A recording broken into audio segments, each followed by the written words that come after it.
快乐正上头。本节目由一口春福茶香倍儿足的统一春福无糖茶独家冠名播出。vivo 实况不用 P， 快乐全在 Life 里。本节目由 vivo S30系列联合赞助播出。本节目由全球销量第1的飞鹤奶粉特约赞助播出。首款定制大脑营养，聪明宝宝喝飞鹤。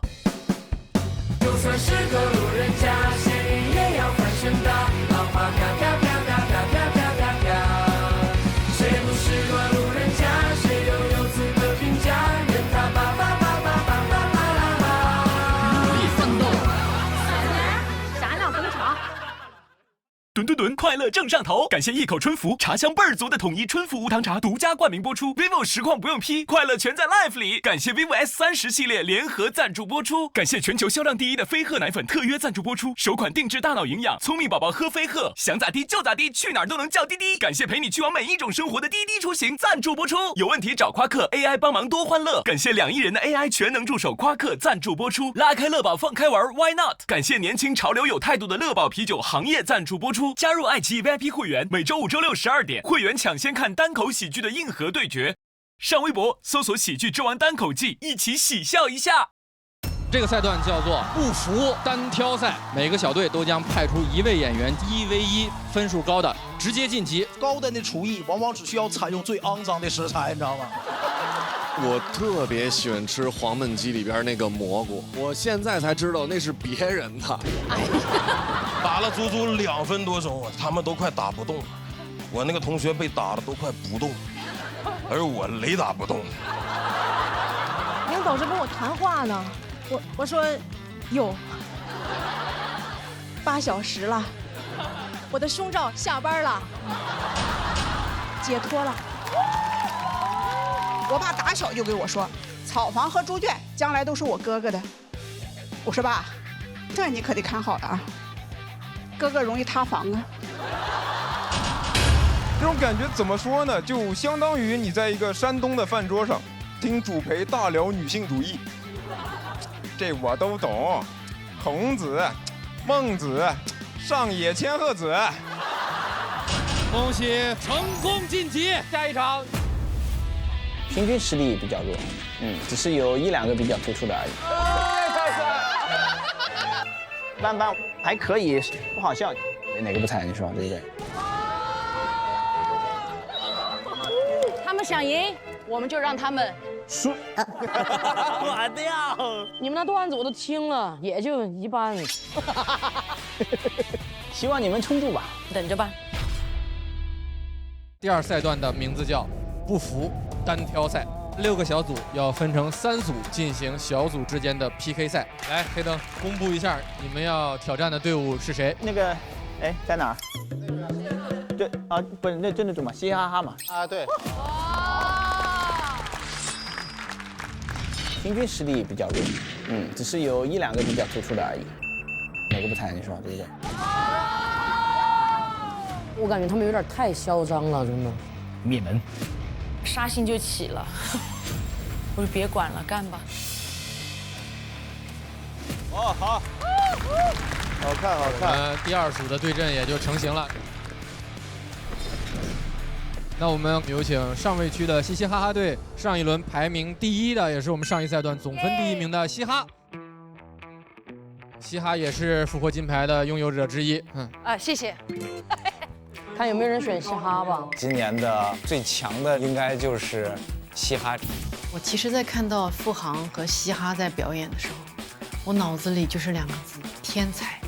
看完嘻哈这第1场那个，他就是第2季的冠军。那我们就有请制高点队上一轮分数最高的朋友来做出自己的选择，有请辛博。看辛博敢不敢选吧，咱这一块着的。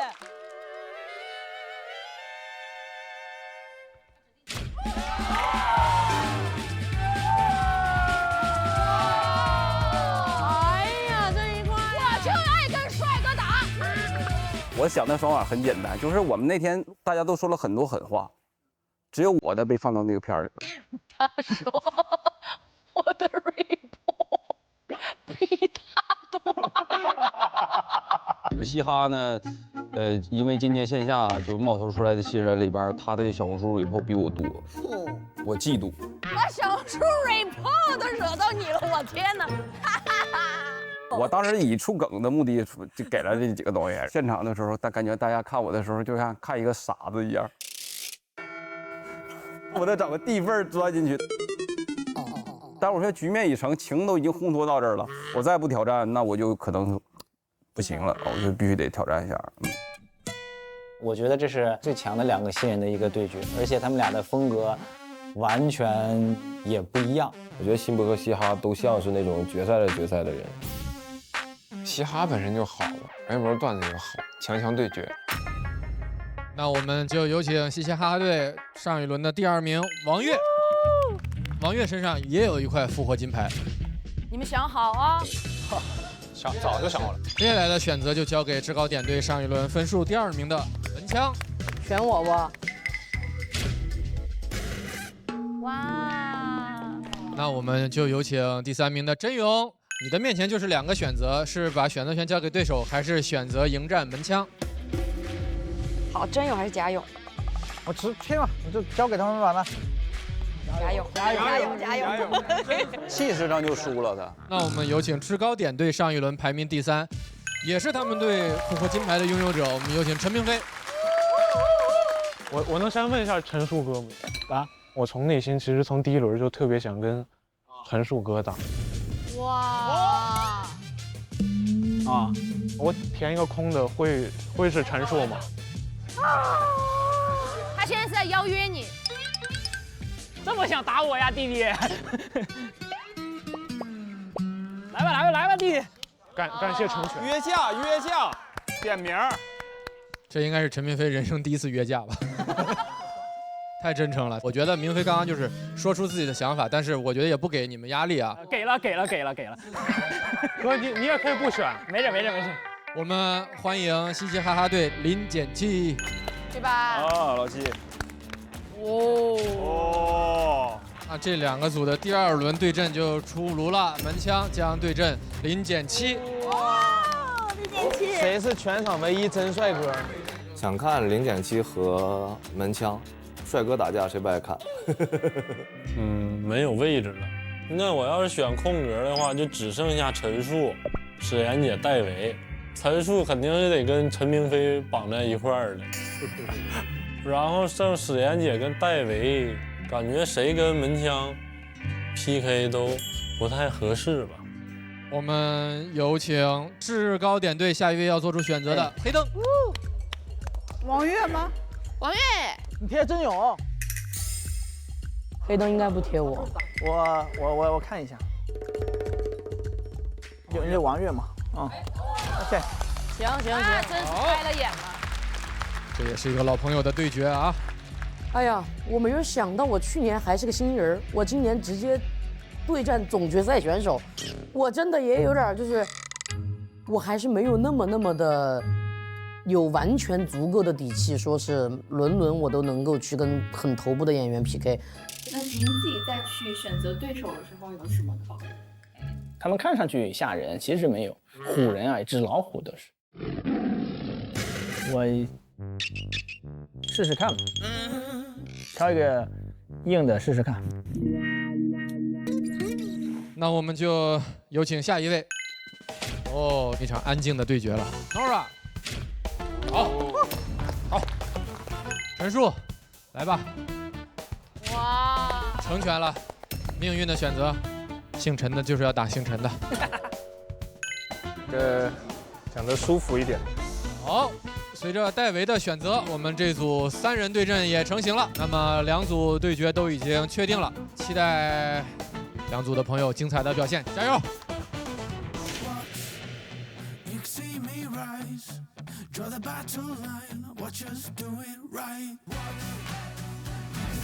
那我们这一期就希望我们全员晋级，嘻嘻哈哈，快乐老家。我们是制高点。要赢不要脸。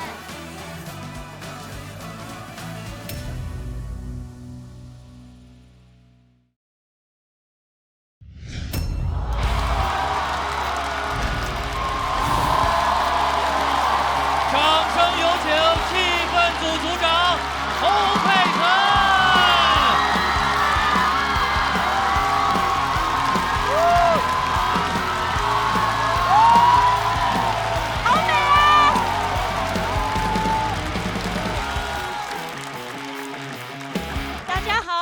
持侯佩岑。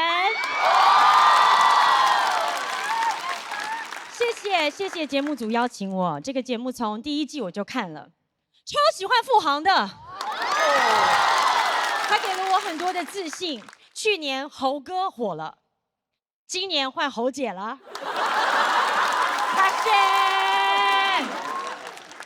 今年呢，我参加了《乘风破浪的姐姐》，大家都说我情商高，爱客套，可是我真的没有。我今天来到这里是非常非常的真诚，因为我很喜欢这个节目，很喜欢这些选手，也非常喜欢周星驰先生。以上3句有2句是客套的，你们猜是哪2句？今年在《乘风破浪的姐姐》。我们在户外录制嘛，所以我们都会到，比如说各个地方海滩呐、高山呐。我曾经在昆仑山上唱歌，海拔好高哦，高到比我的情商都高。然后我跟这个罗雨彤姐姐还有一个舞台，我们就在昆仑山的山顶上开车，很潇洒，对不对？大家还管我叫昆仑山车神。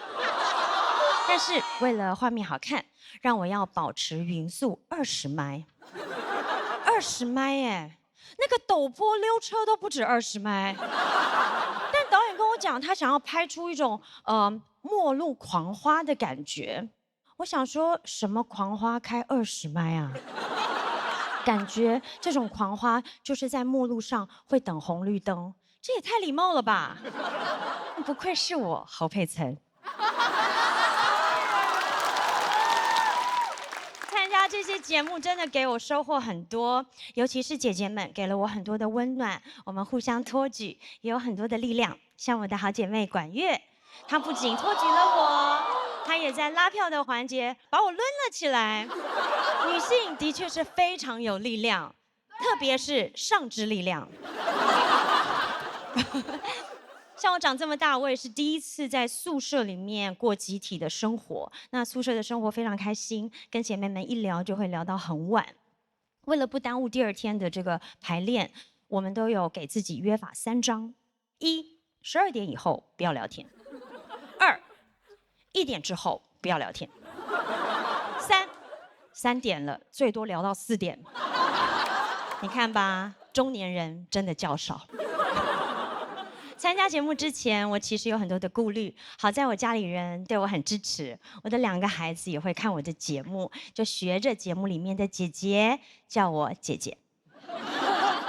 他们还会帮我编舞，在地上翻了2个前滚翻，跳起来说：“妈妈，你能跳这个吗？”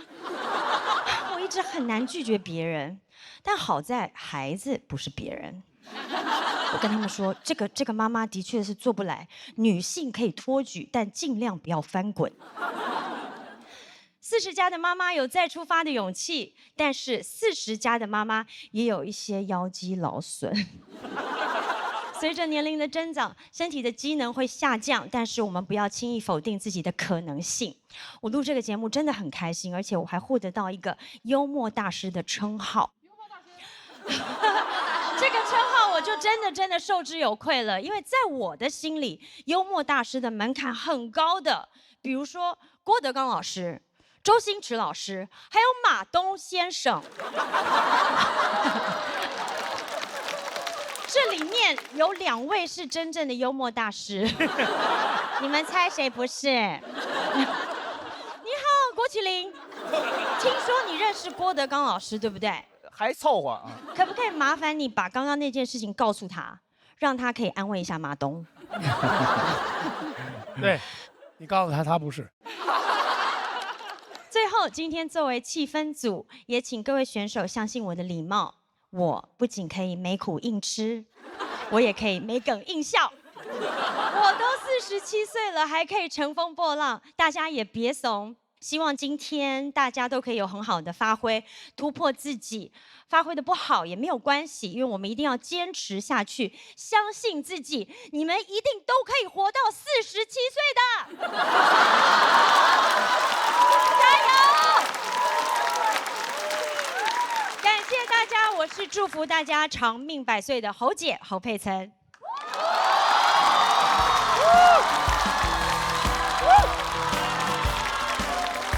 谢谢谢幽默大师带来的脱口秀表演，谢谢。我们也再次欢迎我们另外3位气氛组组长，欢迎天真姐，欢迎娜琳，欢迎马东老师。吨吨吨，快乐正上头！感谢一口春福，茶香倍儿足的统一春福无糖茶独家冠名播出。什么感受啊？好紧张啊！2只手抓着麦克风。确实也想访问您来着，就是讲脱口秀是一种什么感觉？是我一直很梦想做的事情，但其实真的太不容易了，所以我要对大家表达最高的崇敬。小鹿，我好喜欢你，我跟你表白一下。啊，谢谢啊，谢谢。咱们这是这一赛段的第2场，那上一场也是经历了一个非常激烈的，也非常精彩的比拼，刘仁成带领的一个队跟刘洋教主带领的一个队，非常精彩。2位队长反正都已经在待定席待定了，可见比赛的精彩程度。那咱们几位对上一场的稍微简单回顾一下，可以有什么印象深刻的那些场面？我对于老登这个词儿非常敏感。不知道为什么，像整场一直都在老登。老前辈也是老朋友了。谢谢马登老师。我也不知道说谁，估计是你。我先努力活到47吧。我希望这一场都安排我在佩岑姐后面发言，我真的很想模仿她讲话的口气。那这样子好不好？好，我们一起帮接下来要上场的选手们，我们帮他们加油。好，好好哦。我们用比心的方式，就是各种比心，比如说比小狗耳朵啊、蝴蝶结，还有爱心，跟这边，然后最后是3个连续，每一个人都要走这一套流程，每个人一起，我们一起好不好？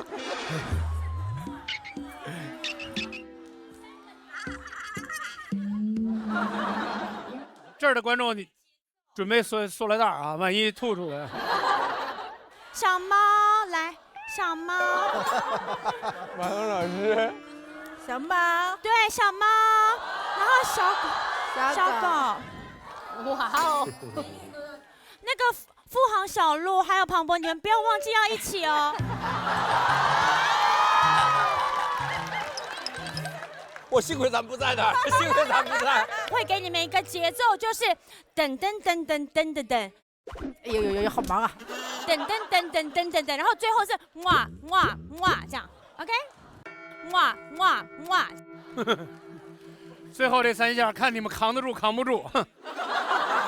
来吧，预备，起！噔噔噔噔噔噔噔，噔噔噔噔噔噔噔。噔噔噔噔噔噔噔，噔噔噔噔噔噔噔，噔噔噔噔噔噔噔，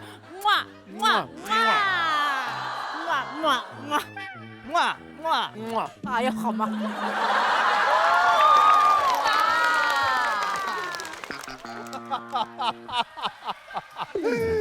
最后我再请那个天真老师补一个爱你哦，爱你哦。好。这场要对决的2个队伍，他们分别是由嘻哈带领的嘻嘻哈哈队，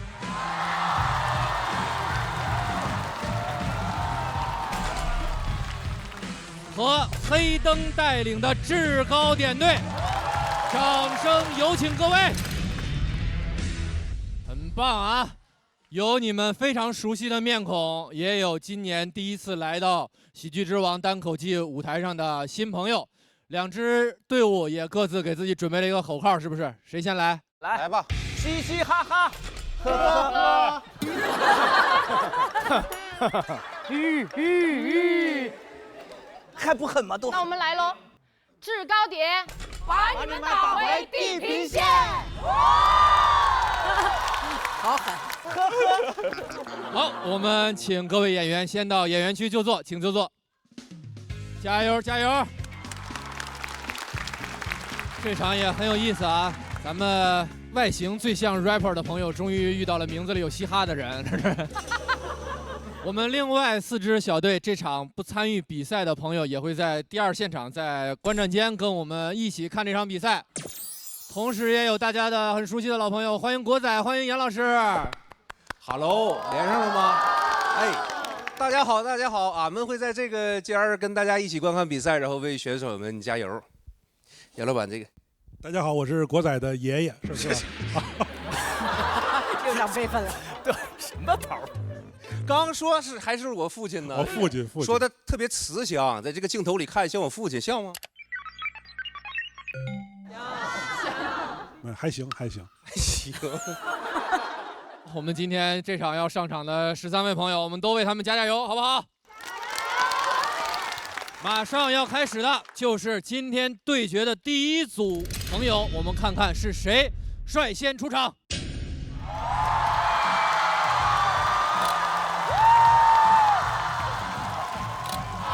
上来就是王炸，我天！都很熟悉了，请王悦、黑灯移步对战区。OK。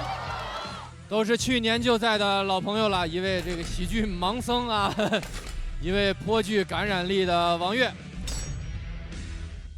哇，王悦对黑灯啊！哇塞，必须支持王悦。那我投一个黑灯。那我觉得王悦，你觉得呢？我觉得也是王悦。你定，徐科，好，加油加油！所有朋友都知道，开场并不容易，也恳请大家给他最热情的掌声，好不好？掌声有请王悦！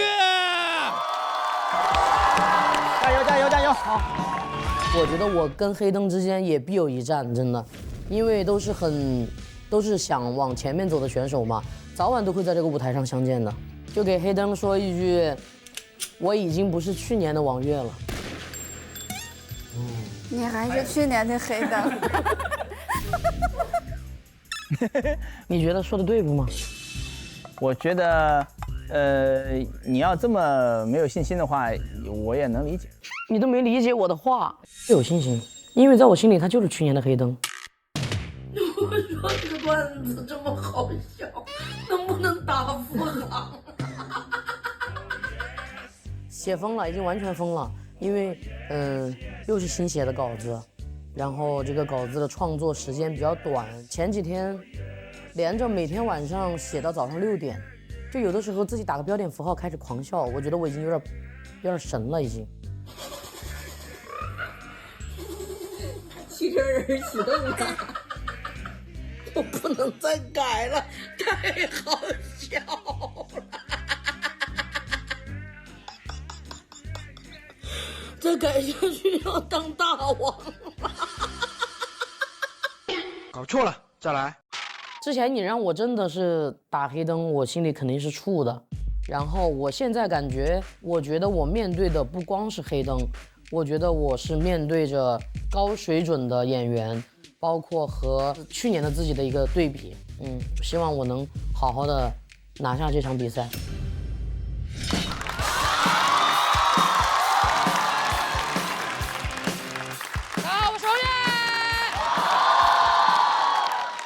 朋友们又见面了，真的哎！我去年上完节目过后啊，一直在全国各地巡演我自己的专场，大家有看了的吗？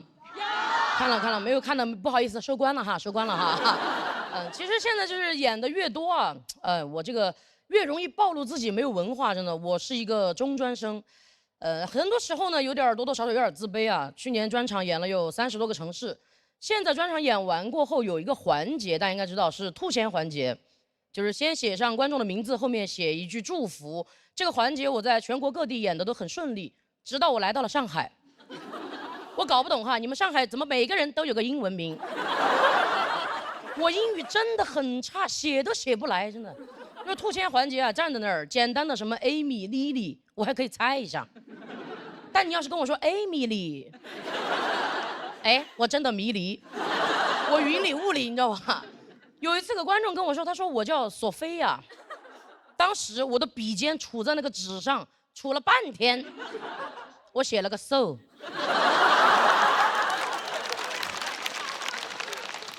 我又不想让他觉得我很没有文化，我就问他，我说你那个索菲亚的索该不会是误将上下而求索的索吧？我真的很恨我自己，真的，因为明明我家里的衣柜就是索菲亚的，怎么平时晾衣服的时候我就没有多看几眼它是怎么拼的，你知道吗？那天我回去看了，写的就是索菲亚，3个汉字跟我写的一模一样，真的。哎，我英语这么差，去年还去国外巡演了一圈哈，现在也算是国际演员了啊。走了一大圈。其实我第一次一个人去澳洲的时候，心里真的很紧张。一落地被一个白人警察拦下来，盘问了我好多问题啊，我一句都听不懂。当时把我急的，我说不晓得，听不懂。他直接给我翻了个白眼。我第一次看见一个白人的白眼，全是白眼人。但是我才反应过来，我是不是有点太自卑了？我明明都会说 no。然后他后面问我什么问题，我都说no no no， 最后把警察的 no 笑了。警察说哈哈哈哈，it's okay。我觉得一点儿都不 OK， 因为我从他那个 harm 里面，我就听出来了，他觉得我是一个不会说英语的小可怜。我当时一边往里面走，心里又觉得有点羞耻，但电光火石之间，突然有一句英语就传到我脑子里面，我转头就问他。我说 Can you speak Chinese？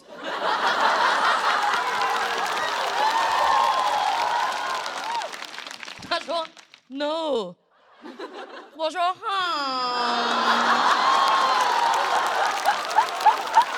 It's okay。我一个中国人，我为什么要会说英文？但我好像经常因为这个自卑啊闹一些洋相，真的，我就想起来。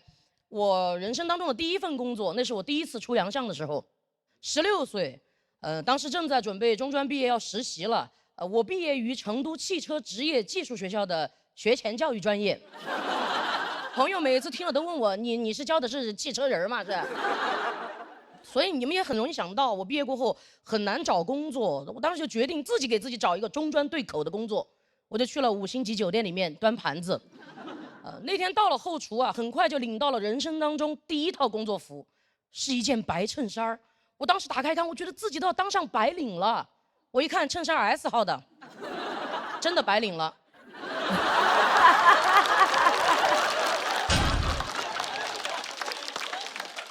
而我根本就不好意思给别人说，就不敢提要求，说你能不能帮我换一件，因为我是一个中专生，我们的校训就是适应社会，适应社会。那个衬衫我穿了10分钟，社会真的很难适应，勒得我根本就出不赢气，你知道吧？那个扣子从上往下扣到一半就扣不上了。我一看，这不就是个车标吗？奔驰。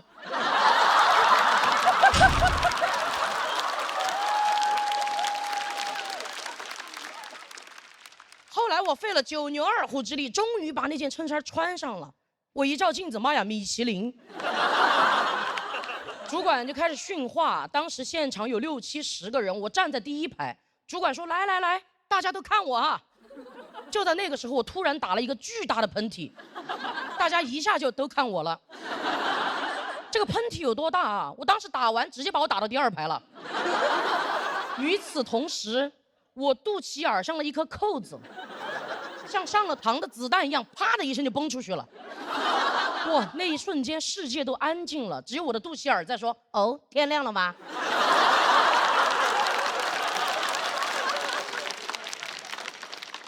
有一瞬间，我真的想过把这个事儿赖给别人，但我发现已经来不及了。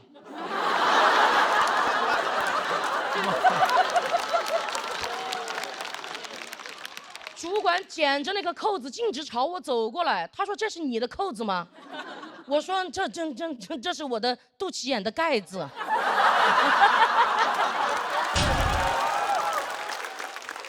全场轰的一声再次炸场。我没有想到我的幽默让我更加丢人现眼，现在还是肚脐眼呢。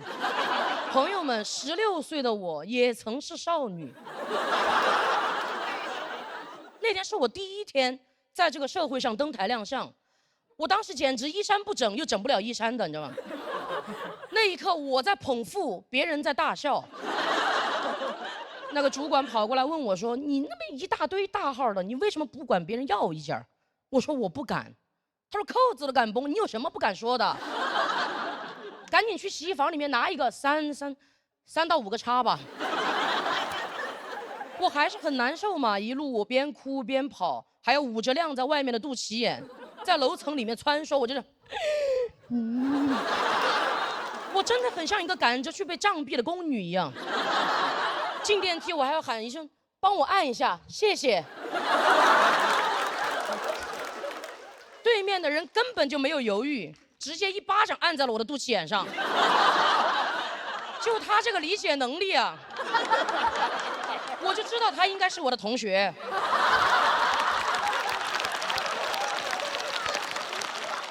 换好衣服过后，我真的没有勇气再回去面对所有的人，我就等到他们散会，我才敢鼓起勇气推开后厨的大门。当时推开过后，那个空间里面只有2样东西，一个单词就能概括 ，excuse me。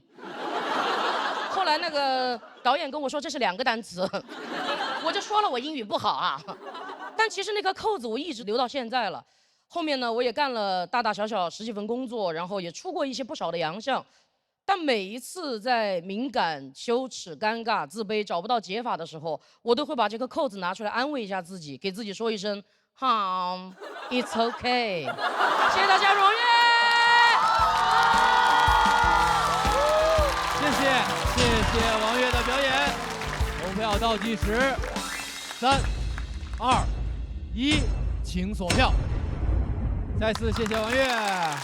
王悦每次的表演其实就是一是能量很足，二是非常非常的生动，就一下把大家带到他的那个情境里边，跟他一起去经历这个故事。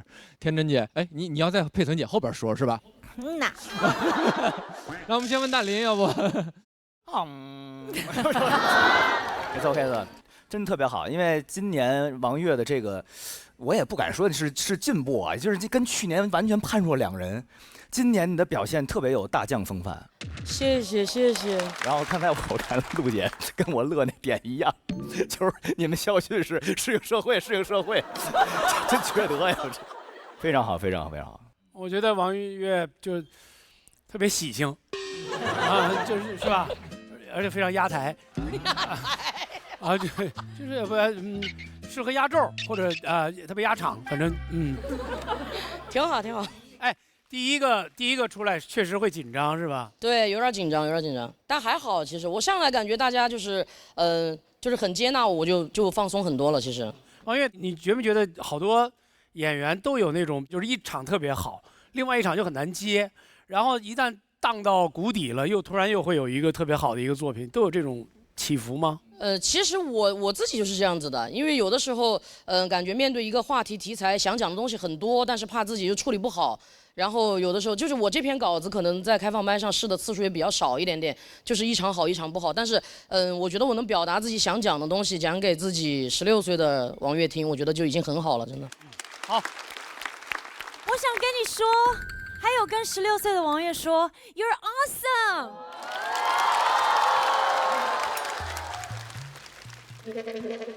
翻译一下，你太棒了。哦，我很棒。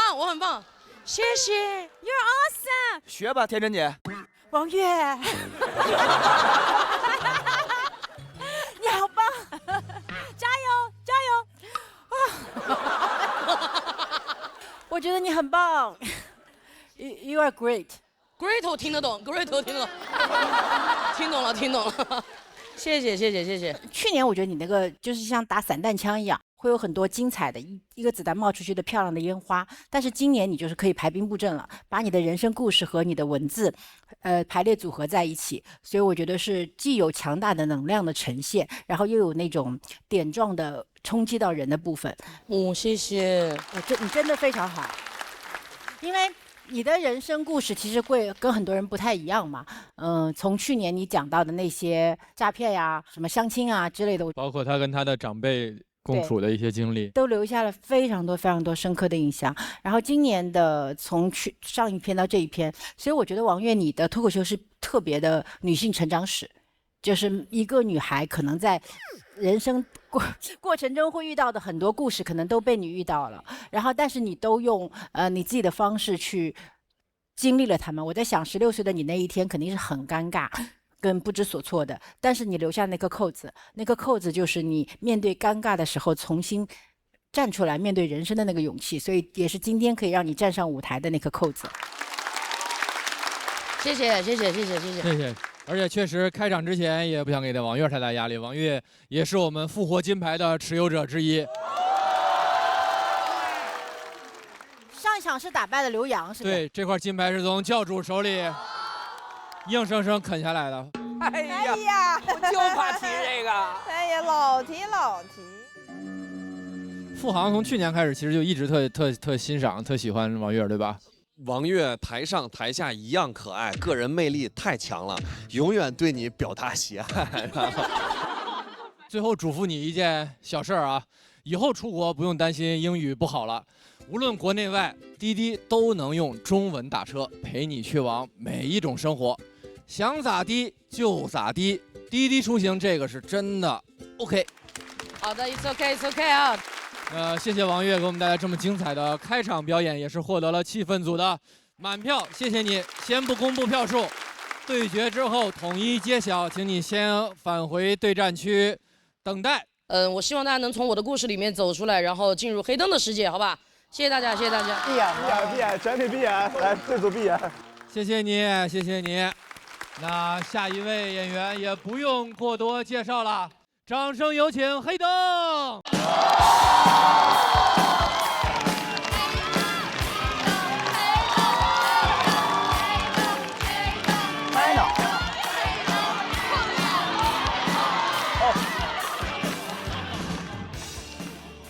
嗨，大家好，我是黑灯。准备好进入黑灯的世界了吗？那关了吧，看见是吧？朋友们，遇到过那种情况吗？坐高铁，一上车发现你的座被别人给占了，挺常见的，对不对？我遇到过一次，不给残疾人让座，跟残疾人抢座，是吧？高铁的座位还有一个很贴心的设计，你们可能不知道，买票选 A、B、C、D 那个页面会弹出一个提示框，说系统给您安排了残疾人专属座位，是否接受？见过吗？没有也没有关系，以后办了残疾证自动就会弹出来不要着急，每个人都有机会第一次看见的时候我还挺感动的，人文关怀嘛，对不对？接不接受？肯定接受啊，有便宜不占王八蛋呀都。点完接受，他开始转圈加载，转了半分钟，说卖完了。系统给您安排了其他席位，祝您旅途愉快。谁还能愉快？你没问我之前，刚才老子挺愉快的。我说天儿不错，出去溜达一下。一出门碰到一个大哥过来拍我肩膀，小伙子，我说咋了？他没事，哥提醒一下，你残疾，拜拜。生活愉快。现实生活中没见过这种人吧？活不到成年，挨打最多就这样的人，是吧？跑到你跟前都是，巧克力吃不吃？巧克力，我爸从比利时带回来的，比利时的全世界最好的巧克力，要吃吗？要吃，让你爸出国买。巧克力叫 chocolate， 谁要吃你的巧克力？我有我的统一春福无糖茶。一口春福，茶香倍儿足，不用出国，想喝哪儿都能买到。你就说你想不想吧？你肯定想，赶紧去买，别等了，视频暂停一下，现在就去，我等你那天我就没有买到那个残疾人专座，就是一张普通的票，一上车发现还被人占了。我是 D 嘛，那人坐在上面，我就我说是不是搞错了？我刚想张嘴问他先发制人，他说你坐那个 C。就那个笃定啊，那个不容置疑，你坐那个 C， 我就怀疑我是列车长，他是什么人？凭什么命令我呢？对不对？你跟我商量一下，不用真商量，有那个意思，语气到位了就能接受。你能坐那个 C 吗，小伙子？能。你坐那个 C 就不能了。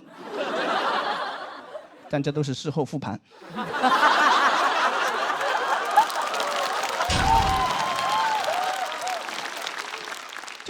火神的一瞬间，脑子根本转不过来，哇！被那个气焰震慑住了。你坐那个 C， 我说好。一坐下就反应过来，凭什么听他的呢？对不对？气了一天，吵架没发挥好就很生气，是吧？到晚上约朋友吃饭，到吃饭反应过来了，我说我可以蒙他呀，我说地是残疾人专座呀 ，disabled。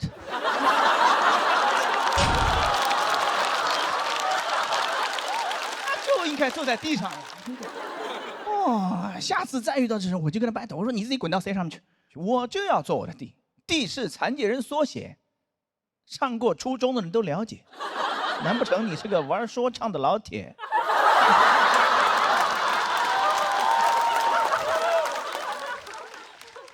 我那朋友说，残疾人缩写那不就 C 吗？次安残，你做个 C 没问题。次安残脑子又没转过来，是吧？我说照你这逻辑，我做 B 也可以啊 ，blind 坐在 B 上面也非常合适，是吧？他说让你做 A 也能做，我说 A 怎么也能做？他说大家看你第一反应就是哎，残疾人来坐。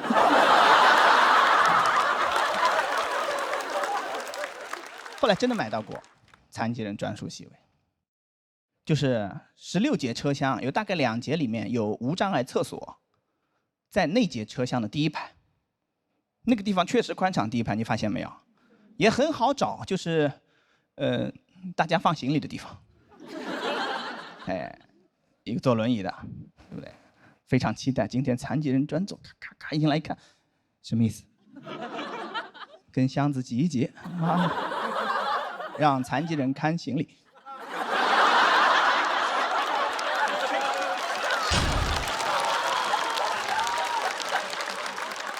不怕他偷啊，确实是吧？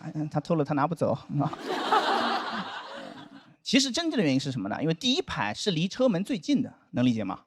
行动不便，一进来就到了，这个确实很合理。但是卖票那个页面上的问题，那个弹窗到现在没改，5、6年了，一行代码就解决问题了。你把这2个步骤的顺序前后换一换，你别上来就舔着脸就问你说，哎，要不要？你先回家翻一翻，你库存你找一找，我还有没有？就有你再出来卖啊，对不对？没了，小嘴巴就闭起来，对吧？你说微信群里面红包抢完了，是不是就应该把它撤回去？点击详情，谁想看谁抢了多少钱？我没抢到，我就不想知道了，对吧？体验很差，真的啊！祝你旅途愉快。祝的一般都是你没有的东西。祝你旅途愉快，说明他也知道我生气了，他不在乎，我就去投诉了。第一步身份验证就卡住了，他要我在6张图片里面找向日葵。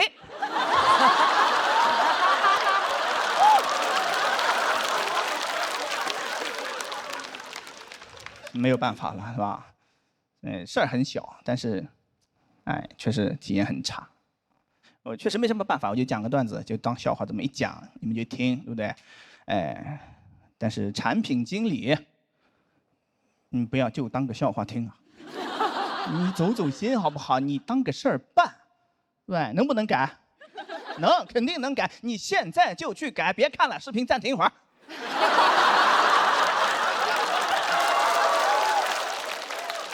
你不改，我会一直盯着你。黑灯 is watching you。讲到这，谢谢大家。谢谢黑灯的表演。3、2、1，请锁票。再次谢谢黑灯，又是熟悉的黑灯的风格哈。对，我觉得那个黑灯特别像一个社会观察家，然后就是 watching 了很多的领域，然后把你自己生活中遇到的困境把它讲出来。而且我听说上一季因为讲了盲道，讲了那个无障碍通道的一些问题，还有一些地方确实也做了一些调整跟整改，是促进了一些真实的改变。因为这样子的，因为其实它不是一个光是残障人士的问题，就是大家老了之后多多少少都会，你譬如要坐轮椅，什么行动不便，都会有这样的问题，对吧？你如果现在不关注，那就是你的将来，朋友们。说得非常好。所以我觉得特别需要就是有这些体验的朋友们，有这些观察视角的朋友们找机会说出来。大家互相提个醒，提个醒被注意到，可能就被解决了。你这个第2年参加节目什么感受啊？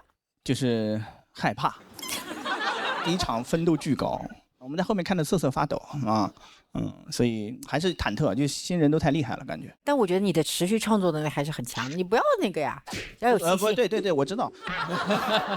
黑灯刚刚天真姐说到这个黑灯创作能力确实是出众的。对，黑灯最近也写了一首 rap。啊，要不然咱们直接现场就给大家来2句。来一个。先跟大家说一下这名字吧，黑灯叫什么呀？是这样子的，是我介绍一下这个前情提要啊，是我前2天去参加了那个罕见病交流的会，就是在第1期比完之后，我心态崩了，我说谁也打不过，赶紧去罕见病大会紧急搜集一波素材，是吧？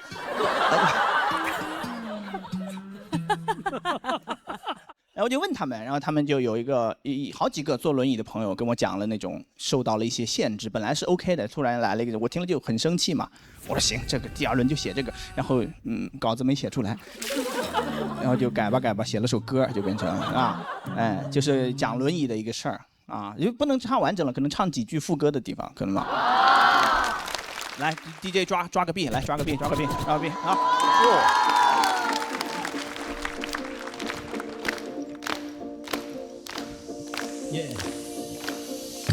我是轮椅骑士，来消灭你的歧视。你也没有歧视，只是习惯性的无视。虽然看不见，但我很难视而不见。此时此刻，黑灯照出你的冷漠嘴脸。我要是轮椅骑士，来消灭你的歧视。你也没有歧视，只是习惯性的无视。虽然看不见，但我很难视而不见。朝着你的伪善面具射出一支毒箭。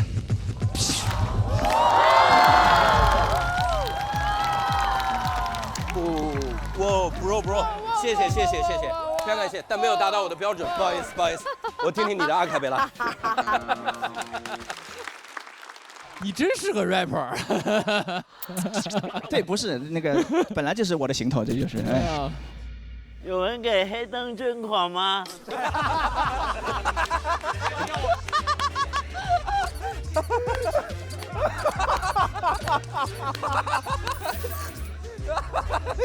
捐10万，捐10万。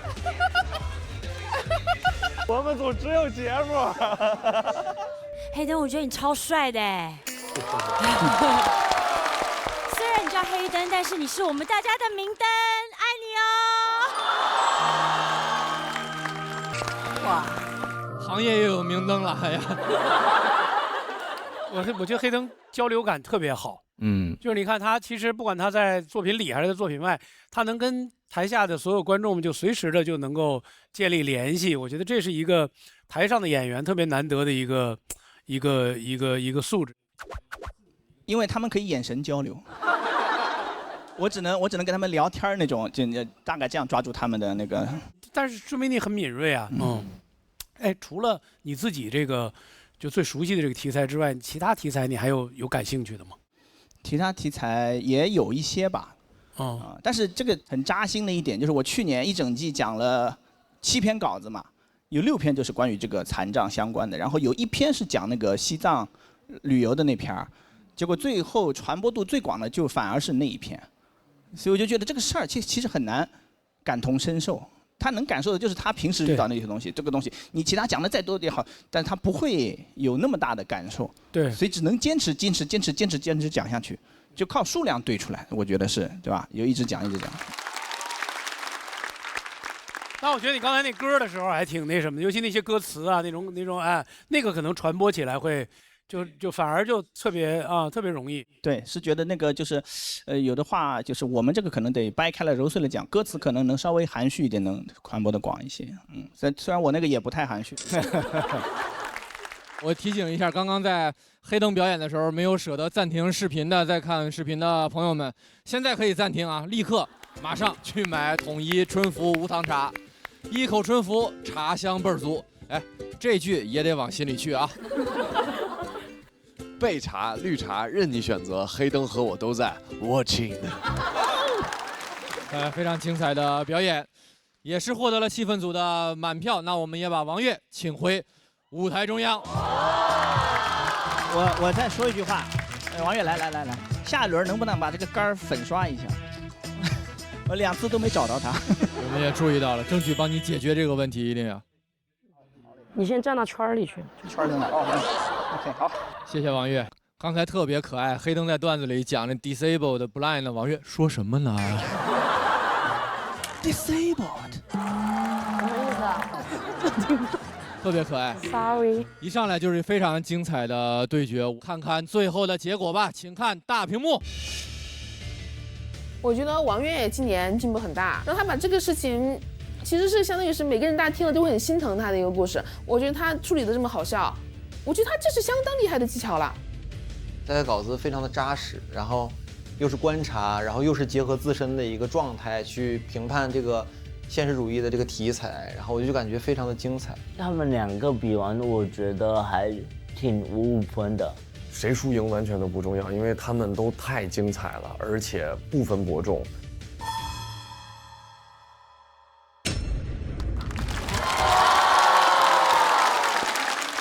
首先恭喜黑灯181票成功晋级，请你前往晋级区。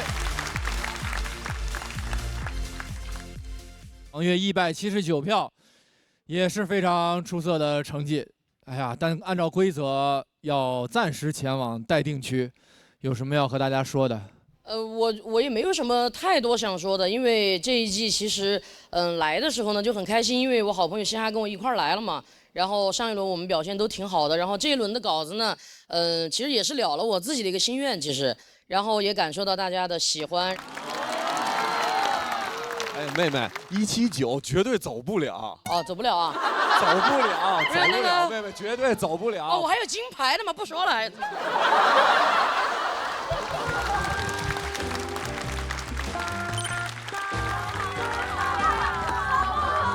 谢谢。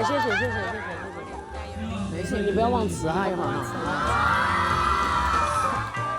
来。老爷成功！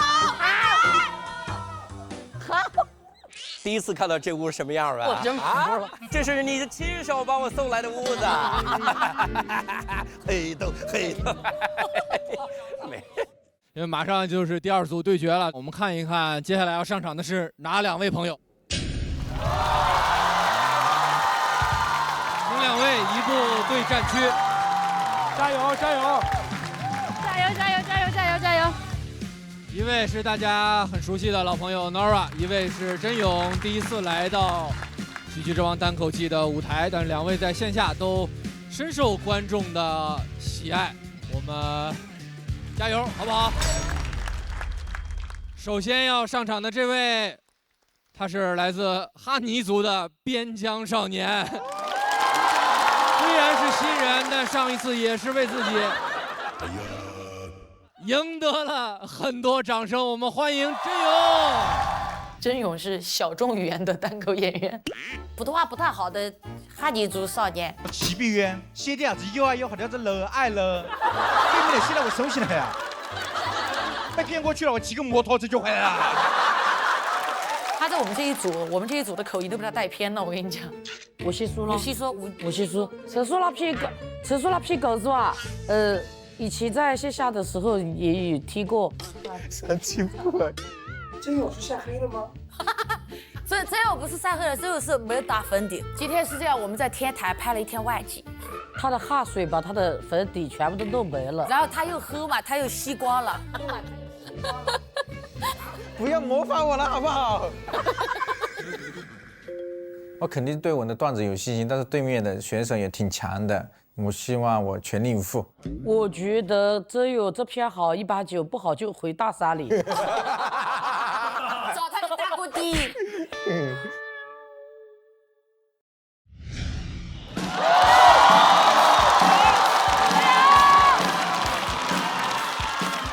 好了，大家好，我是真勇。我们从这个黑灯的说唱世界里面来到我口音的世界，好不好？好。我是这个来自云南的这个哈尼族，因为我是少数民族嘛，所以从小讲这个民族话，我的普通话很差。但是大家敢相信吗？就我这口音，我大一的时候居然敢去参加我们学校的演讲比赛。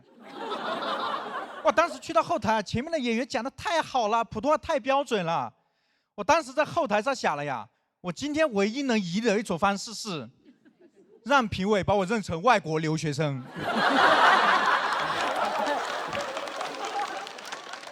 所以我上台之后疯狂学那些留学生说话，我甚至为了拿高分，我学他们喊“我爱中国”。而且我这个哈尼族是生活在一个去年非常火的一个山区，叫哀牢山区，大家刷到过吗？对，网上说哀牢山很神秘、很恐怖之后火了，很多人就发消息来问我说：“真友能不能带我进山？进山是不是不要钱？”我说：“是的，我们那里进山是不要钱。”但是救援要钱，我们那里的 GDP 现在就靠救援队拉动啊。所以因为是山区，所以我这个普通话很差的，还有一个原因是小时候老师的资源非常落后。我普通话那么好，要感谢我的小学语文老师，他身兼多职，他同时是我的数学老师，我的副校长，也是我的大姑爹。大姑爹就大姑父的意思。他没上过什么学就来教我们了。就你们遇到过一种情况吗？就是老师跟同学一起解题，同时解不开。这道题被侯佩岑老师解开了。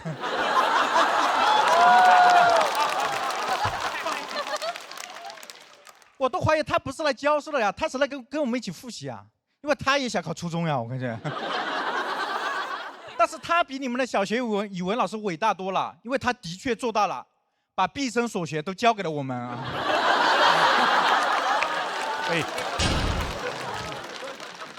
这其实就是我们学校的那个环境也非常差，我们学校就在那个村子里面，旁边是村民养的那些家禽家畜。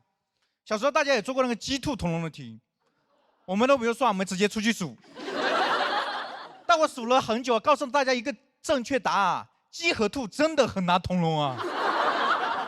这动物根本关不住，它跑进了学校里面捣乱。有一次，老师在黑板上面解题，有2头牛就冲进来了。我们说老师牛啊牛啊！老师说谢谢谢谢。但是他转过来之后发现情况不对劲，他要立马紧急停课，假装赶我们走，让我们回家。但是我们一个学生也没走呀，我们想看呀，所以这么跟大家说吧，我小时候云南半步都没出过，但是我在现场观摩过西班牙斗牛。所以小时候一直感觉我一直跟动物生活，在我留下了那深深的印象，以至于我长大之后去酒吧，我那个逛山园的游戏都脱口而出。啊，记得有一次喝酒醉了，别人问我动物园里有什么，我说有教学楼。他说没有，我说有大姑爹吧。教材也非常落后，教材是一代代传下来的，他们会在上面乱涂乱画。我印象深刻的一个教材，课本上齐白石的虾，到我这里的时候已经在约压锅里了。他们还把课本上所有人物的这个眼睛涂掉，就抠掉，就是人家齐白石画虾，他们把齐白石画虾。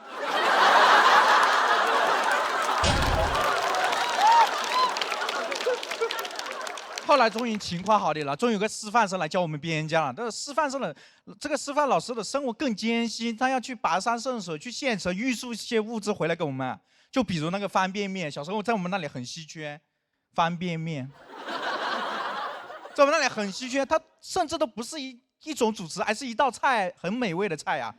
我小时候就特别喜欢吃那个方便面配米饭，每次吃完我感觉幸福的头昏眼花。现在我才知道叫晕态啊！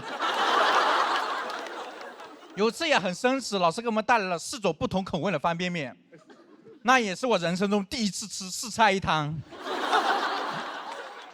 所以吃的很艰难。我们少数民族是吃那种野菜野果。有一次我就把我家的野菜给老师吃了，老师说：“真有，这野菜真的能吃吗？”我说：“老师，这野菜当然能吃呀，我们哈尼族祖祖辈辈吃了3000年。”把自己吃成了少数民族。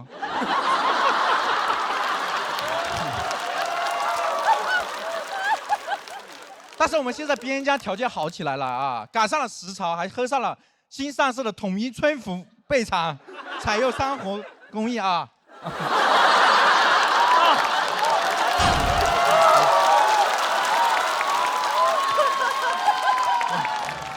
边疆人民还是不太适合接商务，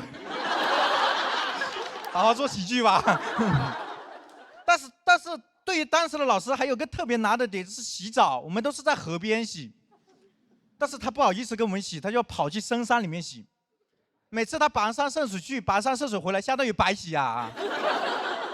但每次他往深山洗的时候，我们很担心他呀，担心他不熟悉路危险，更担心他太熟悉路了就走出去了，再也不回来了啊。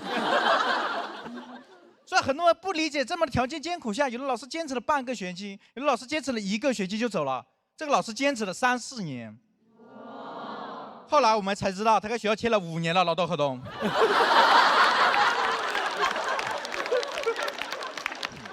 不过这个老师特别好，他坚持了6年才走的。老师还特别好，走之前还跟我说：“曾永呀，我特别看好你，你一定要努力走出前面这座大山。”我说：“可是老师，走出前面这座大山，对面是越南。”那我今天想在这个舞台上跟老师说，欢迎老师回到我们边疆，现在我们那里有洗澡的地方了。我大姑爹也退休了，欢迎你来当校长啊！校长，下次啊！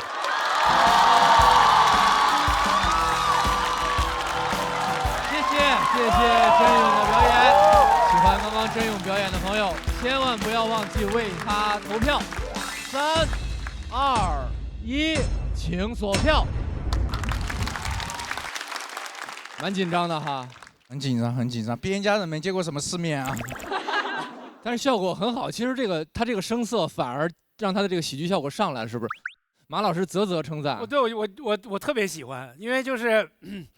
他当然了，他说那个紧急提课的时候，我是想反应了半天，才知道那是紧急停课，你知道吗？但是我跟你讲，你们任何人说都说不出他那个劲儿来，我自己也说不出第2遍来。所以可见幽默感这件事儿跟语言有关系，它关系完全没那么大，它跟节奏、状态、情境。我听着他那个，我就完全已经到了他那个寨子里了，你知道吗？就是我刚才说实话，我听黑灯的那个作品的时候，我能感受到黑灯的敏锐和他的观察，但是听他这个，我一下就到边疆了，你知道吗？但是我跟马东老师说一下，我们边疆现在不住在寨子了，住在社区。城建是一座大山。啊，特别棒，我特喜欢，我觉得。就是他感染你，你知道吗？有的时候，那个普通话还是可以学一学的，是不是？下次来喜剧监狱学哈。你别说，你演东南亚的黑帮其实很有天赋，毒蛇帮差你一个。我其实跟马老师的感觉一样，我也好想跟你回到你的家乡，虽然我已经不想要在户外去露营了。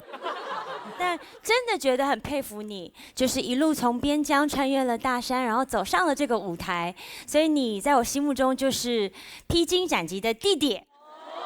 谢谢。然后我想跟你说的是，真勇，你真勇。谢谢乘风破浪的姐姐。就是他整个在自己那个语境里，他说什么都对。口齿不清也对，发音错误也对，没有商务也对，有商务，你也岔劈了，没读出来。我说应该多找他做商务，就说明你看我们这产品都已经到边疆了，就是说我们卖的广。真的，我要是客户，我就指定让他念商务，是因为他指定念商务，能多念好几遍，你知道吧？要不干脆你现在再念一遍吧，对，不然结束你还得补录，而且我觉得大家爱听。好。你们帮我听听我标准率在多少个啊？多少个？Lady Go！ 啊，现在我们边疆条件好起来了呀，赶上了潮流，都喝上了心。是喝上还是没喝上？这个就算2遍了吧，对不对？重来。再来回。Lady Go！ 现在我们边疆条件好起来了。赶上了潮流，都喝上了新上市的统一春服备场，采用3重焙火工艺，备香醇厚，口口生香。太难了，太难了，太难。我好。第一次看到念完商务山呼雷鸣般的。你除了不知道这是什么产品，其他没有问题，对吧？是统一春福焙茶，听着感觉这茶叶就像在你们家门口采的似的，那个就是。我觉得这种身上就是有很强的那种自然的气息，一切都浑然天成，然后又刚从山里面走出来，但是你的就是其实你去细听它的文本结构，它是那种既走心又有结构的。比如他前面提到说，老师跟他说你要走出对面这座大山，最后他又跟老师说你要走出对面这座大山，所以我觉得他其实文本上是有非常好的铺排的。所以我就想，你可能是那种自然派的功法，就是自己吸天地精华灵气，然后长成的某一种魔丸。我觉得真勇的内容很好的，就是他感觉把他真实的生活带出来，让大家看到了，云南山区一些你从小到大经历过的事情，其实现在已经有很大的变化了。是的，是的，现在有很大变化了。所以说，其实我是在为什么我能消解掉，就是因为我成长过程中它变好了才消解掉的。所以我也希望每个人的生活都在变好啊。变好，对啊，谢谢你，谢谢你，我就特别希望你身上这个劲儿能一直保持下去，能一直在这个舞台上。回去问你大姑爹好啊，大姑爹，问大姑爹好。也看到拿到了气氛组的满票，那我们先回到对战区休息，谢谢真勇。接下来要上场的就是真勇的对手了，我们老朋友俱乐部的主理人，也是多语言的能力者，掌声有请 Nora。Hello， 大家好 ，Hello， 大家好 ，Hello， 大家好，我是 Nora 啊，非常高兴过来这边。刚才主持人也介绍了，我现在呢在自己创业。那现在我们公司情况呢就有好有坏啊。忙的时候我给我老公发信息，他很久才会回。现在公司的情况怎么说呢？他会秒回。公司压力真的很大，我觉得自己好像都患上了手机焦虑症，就是我看到消息就想回复。有一次我跟老公生气，因为我刚问他什么时候回家，他没回我消息，先回了家。而且我现在看到微信上那个小红点啊，我也很受不了。我爸给我看我小时候的照片，我很不耐烦，我非常想马上把我额头当中那个红点给抠掉。戴哥朋友们，为了借手机呢，我试过很多办法啊，在飞机上没有信号，我想太好了，我可以看10页书，没有，我 P 好了10张照片。终于去年呢，我做了一个决定，我去了一个10天的冥想营，它在东南亚的一个岛上。10天，手机要全程上交，不能讲话，只能吃素，也每天都要冥想。其实我呢就想去借手机，我妈问我啊，你为什么要去东南亚啦？我说妈妈，图个清静。我妈说清静，根本你去嘉定呀啊！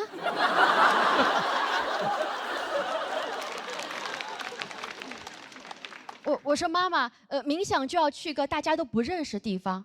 我妈说跟你去王明霞阿姨家呀，啊，王明霞是谁？你看你不认识的呀。好不容易买到机票了，又遇到的新的情况，就是那个飞机啊是早上9点的航班，但是8点呢有台风会登陆浦东机场，别人都退票了，我不退，我硬飞。我想万一呢？万一该飞的时候机场正好在台风眼里，不就可以飞了？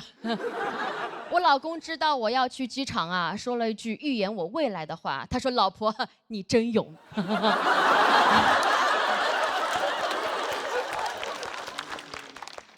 终于到了冥想营，我的身体变得很奇怪。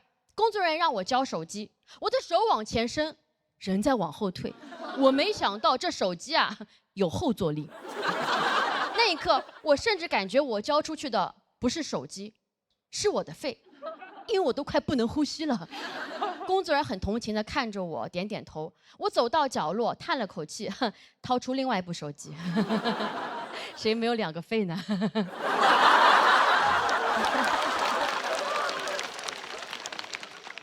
在被警告要被赶出去之后呢，我真的过上了没有手机的生活。不得不说，戒断反应很严重。第1天晚上是这样睡觉的，第2天。第3天，我的室友退出了，他说他的室友有羊癫疯。白天冥想的时候，周围都很安静，但我脑子里面一直在自言自语：10天不看手机，这个世界会变成什么样呢？3体人会攻打地球吗？可能会。马斯克和特朗普还是好兄弟吗？可能不会。拉布布会涨价吗？肯定会。我为什么要来借手机啊？难得休假，我应该在别墅里面唱 K。我好想吃银龙鱼。我在脑中研墨下笔写下4个大字，我说还我手机。朋友们，没有手机只能冥想，这个过程很痛苦，我也想过要放弃，身边有很多人退出，但我还是坚持到了最后，因为中途我悟了，冥想营最重要的是什么？是冥想吗？不是赢。冥想营都结束之后呢，我也没有马上去拿手机啊，我找到了主办方，我说谢谢你们，这10天我放下了手机，放下了焦虑。最后想问一下啊，证书哪里拿？他们说没有证书。我当时就急了，我说没有证书，这怎么证明我放下了呢？我感觉我一下子又拿起来了。我拿起手机，果然看到很多消息，很多朋友呢都很担心我，连发好几条，说怎么了？给你打电话关机，要帮你报警吗？3条之后就没了下文。我感觉我放下了手机，而他把我放在了回忆里。工作群里面呢也很太平，10天没有回消息，居然完全没有耽误。看到这里，我更焦虑了。我马上开始回复所有的群聊，直到682个红点都没有了，我才感觉到这10天从来没有感觉到的平静。那一刻我发现啊，我可能就是喜欢这种忙碌的感觉。会焦虑是因为我内心很羡慕那种非常松弛的朋友，但也许 love and peace 就是接受自己、爱自己的状态，内心才会 peace。所以朋友们，我也不会去冥想营了，我最多只会去王明霞阿姨家。谢谢大家，我是 Nora。谢谢 Nora。喜欢她刚刚这段表演的朋友，千万不要忘记为她投票。投票倒计时，最后3秒钟，请锁票。再次谢谢 Nora， 谢谢。谢谢。刚才那个是真实经历是吧？是的，去年9月份的时候去的，然后去了10天，然后的确是说整个环节都是，它是让你放下所有的思维，所以不能带笔和纸。但你们也知道，脱口秀演员真的非常想收集这种素材，所以我每天就躲在被子里面偷偷写，因为他发现的话会把你叫出去。所以你10天才有682个没回的是吗？对。您会有多少个？对，我去过一个7天的，啊，我这后面没数了，就是点儿啊。对，这很难得的一个感受，但我应该不会再去了。我觉得这感受一次，你呢？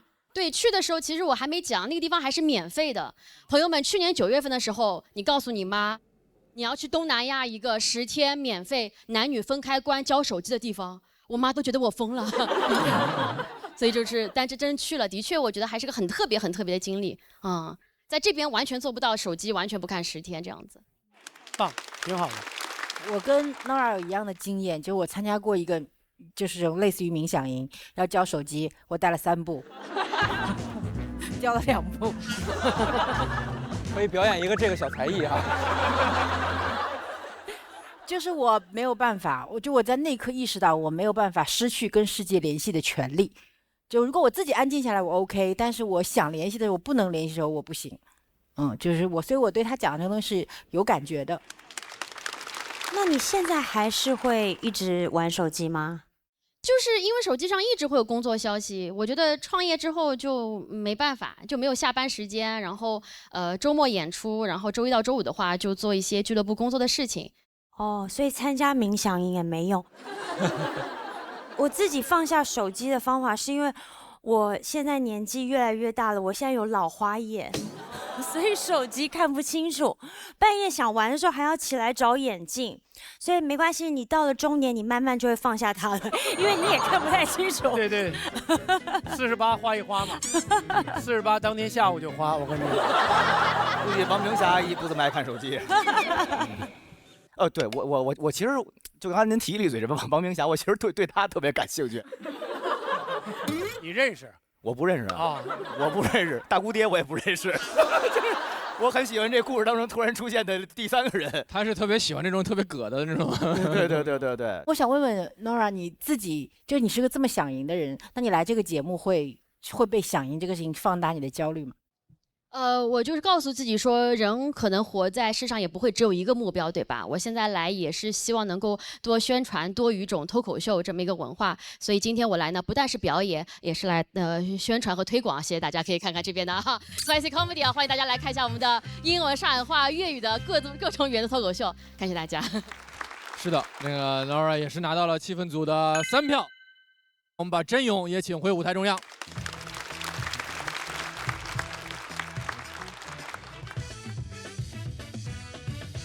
这组对决结果到底如何？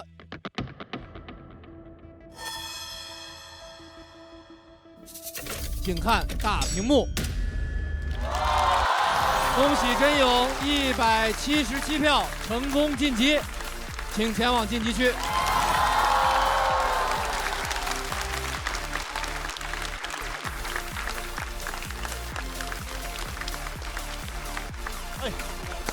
可以。同时 ，Nora 136票，根据规则要暂时前往待定区。走之前有什么要跟大家交代的？